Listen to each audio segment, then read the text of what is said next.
खबरों के सिलसिले को आगे बढ़ाते हुए खबर शामिल करते हैं। काशी चौधरी की रिपोर्ट के मुताबिक थाना सदर गुजरात की मंशियात फरोशों और नाजायज असला बरदारों के खिलाफ कामयाब कार्रवाइयां जारी। 5 मुल्जिमान गिरफ्तार, 2.5 किलो से जायद चर्च, राइफल, बंदूक, 12 बोर और पिस्टल 30 बोर बरामद।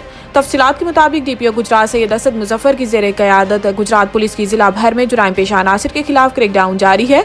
इस सिलसिले में SHO थाना सदर गुजरात इंस्पेक्टर इमरान फारूक सोही ने SI सुहेब और दीगर पुलिस टीम के हमरा कार्रवाई करते हुए गुजरात के इलाके मोइनुद्दीनपुर में शादी की तकरीब में हवाई फायरिंग करने वाले 2 मुल्जिमान को हवाई फायरिंग करते हुए रंगे हाथों गिरफ्तार कर लिया। गिरफ्तार मुल्जिमान में सैयद तफसीर अब्बास, हामिद सुहेल शामिल है। मुल्जिमान के कब्जे से राइफल, बंदूक, 12 बोर और पिस्टल 30 बोर बरामद कर ली गई, जबकि दूसरी कार्रवाई में मंशियात फरोशों के खिलाफ क्रैकडाउन करते हुए 3 मुल्जिमान को गिरफ्तार कर लिया गया। गिरफ्तार मुल्जिमान में अली रजा, सकलैन, उस्मान खालिद शामिल है। मुल्जिमान के कब्जा से 2.5 किलो से जायद चर्च बरामद कर ली गई। गिरफ्तार मुल्जिमान के खिलाफ अलग अलग मुकदमा दर्ज करके मजीद तफ्तीश का आगाज कर दिया गया है।